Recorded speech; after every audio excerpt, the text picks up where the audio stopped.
Hi and Namaste. My name is Hare. I come to you today as a therapist that does work with thousands of clients, and my special field of interest is brainwashing and mind control by cults. Today I would like to give further comments on the excellent book of my friend Henry Doctowski. The book is called The 11 Naked Emperor. It is a book that deals with what happened to the Hare Krishna movement after the leader, Swami Bhaktivedanta, died in 1977. And today, I would like to focus on the leader himself, Swami Bhaktivedanta. Many people criticize me for speaking ill of Swami Bhaktivedanta, to criticize Swami Bhaktivedanta. But as I said before, I appreciate what Swami Bhaktivedanta did on the positive side of life. It is absolutely extraordinary that a man in his 60s sat down in front of a rich woman home in Bombay asking for a ride to America. He came to America with no money, and within the span of 10 years or so, built an organization worldwide, introducing thousands of people to the wisdom of the Bhagavad Gita and other Vedic knowledge. Thanks to him, the Hare Krishna movement has fed millions of people around the world. Thanks to him, thousands upon thousands of people became vegetarian, including myself. Thousands upon thousands of people got the strength to give up drugs and other intoxications. His work is absolutely tremendous. But he also had a very negative side to his personality. And that side of the personality you did not know anything about in the 1960s, the 1970s.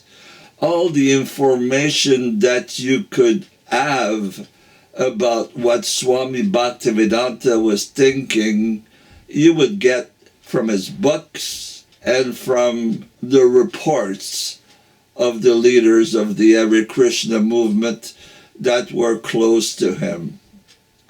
But thanks to the internet, we now know that he said some very negative, some very terrible things about the black race being an ugly race, of women being less intelligent than men, and homosexuality being demonic activities. I would ask you to read some of those quotes that you will find at the link under this video. What I would like to talk about is that around the Hare Krishna movement, all the hundreds of little gurus look up at Swami Bhaktivedanta as someone who is a saint, someone who is perfect, someone who is full of wisdom, someone who did not have a negative side to his personality. And every day, thousands of people around the world are bowing down to his picture, to his statues. In every Hare Krishna temple around the world, there is now a big statue of Swami Bhaktivedanta called a Murti. And people treat this statue as it was Swami Bhaktivedanta himself. And I say, this is pure idolatry. That was not there at the beginning of the Hare Krishna movement. That was an invention that came after his death. And if you, as an individual, bow down to this statue and offer your love and respect to that statue, thinking that Swami Bhaktivedanta is perfect and can help you spiritually, I'm saying to you, you have to study. You have to get informed about the other belief that he carried within his own self. Do you believe that the black race is an ugly race? And all the terrible quotes that he said about Negroes? Do you believe that women are less intelligent because they got a smaller brain? Do you believe that homosexuals and lesbians are doing demonic activities? To this day, there is no homosexual or lesbian marriages in the Hare Krishna temples around the world. So you have to distinguish the very good part of Swami Bhaktivedanta and the very negative aspect of his teaching. People tell me all the time, hey, you're wrong. Women are really less intelligent than men. Some gurus in South America told me that a few weeks ago. Some people even say, hey, he was right. Negroes are low life. And even some will say, he was right to say that Adolf Hitler was a great student of the Bhagavad Gita. As a hypnotherapist, I study the subconscious mind. And it's very important what you feed your subconscious mind every day, in every way. If you bow down in front of the statue of Bhaktivedanta and you accept him as pure and perfect, without making any distinction between that teaching and that other teaching, what are you feeding your subconscious mind? Are you agreeing with him that the Negroes are an ugly race? Are you agreeing with him that homosexuality is demoniac? For many years, I worked with the Native American and various tribes in South America and in North America. And if you read one of the quotes of Swami Bhaktivedanta, he says that the Native American could do absolutely nothing with the land in America because they had to wait for the European to come to do something with America. Swami Bhaktivedanta did not understand anything about Native American spirituality. He did not understand that 600 years ago you could drink water from any lake, any river in America and South America. European came and killed and massacred millions of people to build those skyscrapers all over America and South America. It is very dangerous to accept Swami Bhaktivedanta or any other gurus or so-called spiritual master in its entirety, as if they know everything, as if their wisdom is unlimited. Swami Bhaktivedanta made a lot of mistakes. Mistake that has caused terrible suffering. For example, he said many times that his disciple, Swami Kirtan Ananda, Keet Am, was a pure devotee of Krishna. He said that over and over, and the thousands of people that were around New Vrindavan at the time, they did not know what to think of Kirtan Ananda. They had to take the word of their supreme leader, Swami Bhaktivedanta. At various occasions, I have seen Swami Bhaktivedanta embrace Kirtan Ananda and praising him. And what was the results of that? The result was that hundreds of children were physically, mentally, sexually abused in New Vrindavan. He did the same thing, praising the work of Bhavananda in India, who was a pervert homosexual. He put him in charge of the schools in Vrindavan, the holiest place for Krishna devotees.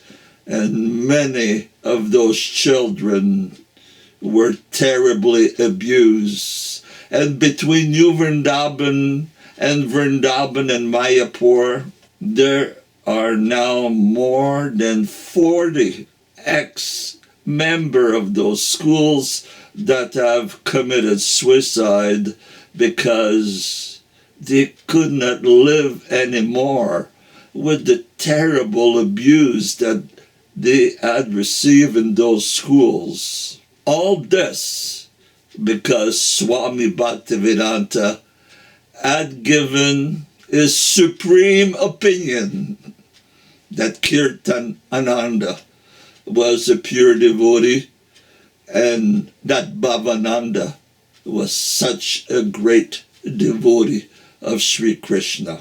Because of the words of Bhaktivedanta, there's been many murders in New Vrindavan, including the famous murder of Sulochan, Stephen Bryant, that is very well described in the book of Henry Dorkovsky, Killing for Krishna.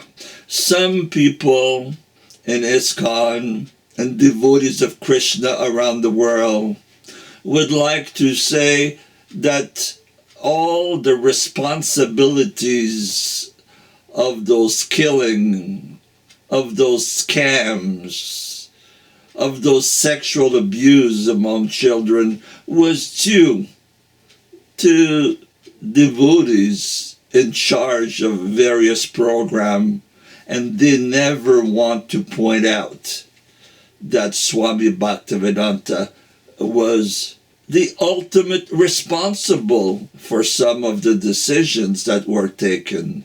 Some of his words created disasters.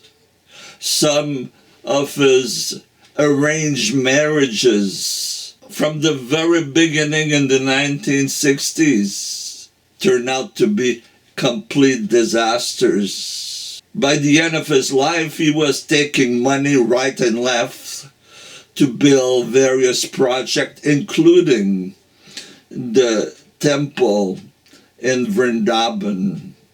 And that temple was built with drug money, not marijuana, heavy drug money.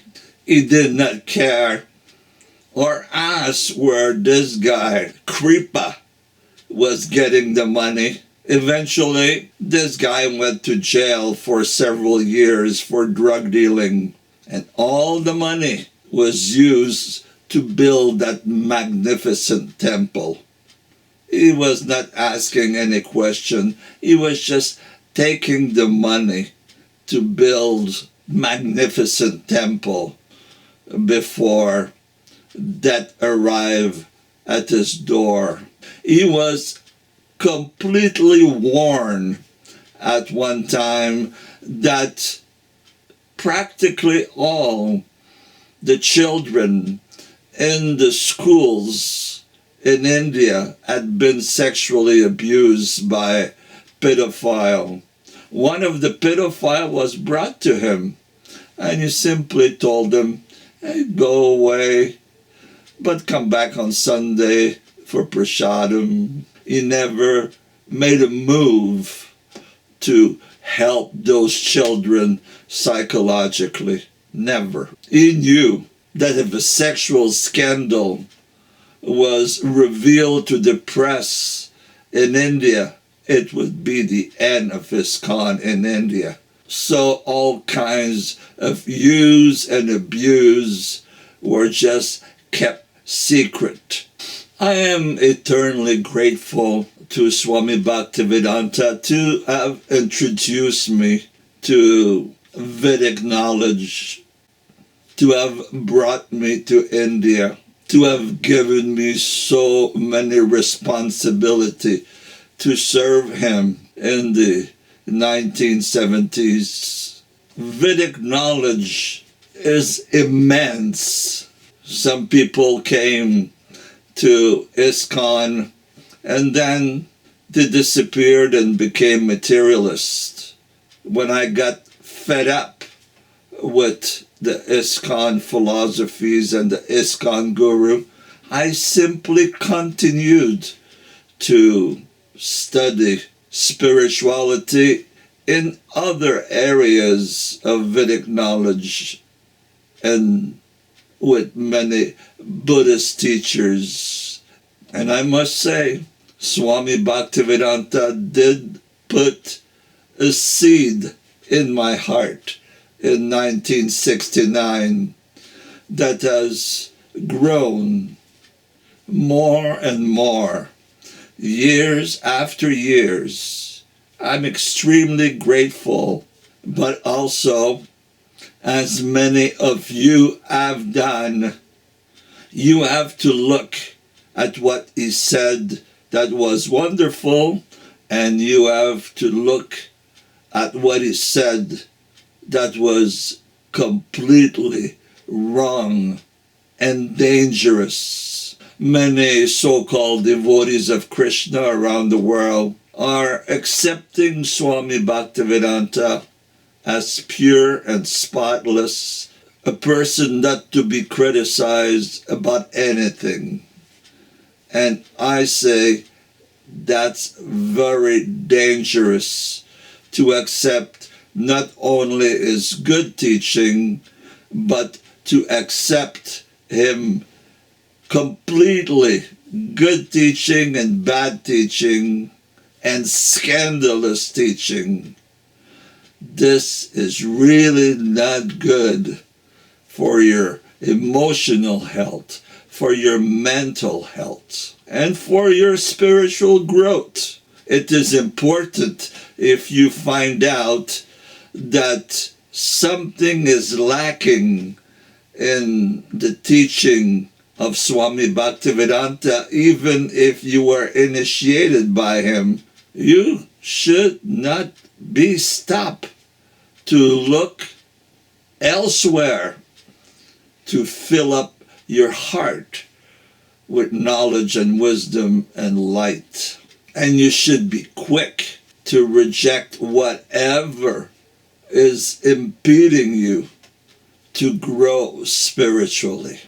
In the last few years, I have helped many devotees of Krishna, especially in South America, because I speak Spanish fluently, to get deprogrammed from them being prisoners of some little gurus, especially one called Paramadvaiti and Atulananda, and several others. Some sincere devotees have given 5, 10, 20, 25 years of their life serving false gurus in South America and in Iskcon around the world. They are like mental, emotional prisoners of those little gurus that praise Swami Bhaktivedanta as being godlike. In the last few months, I have established a non-profit organization in Canada called Om Illumination. Within a short time, I will have a website, omillumination.com, where I will be offering coaching and deprogramming to people who have been negatively affected by cults, be Hare Krishna or many Hindu, Buddhist cults, Scientology, and so forth. So, if you're struggling with the programming that you have received in one of those Hare Krishna cults, please get in contact with me. I will guide you without enslaving you to be more independent with various techniques of meditations, with various psychological techniques, so that you gain the tremendous power and ability that is God-given to you. Thank you very much, and namaste.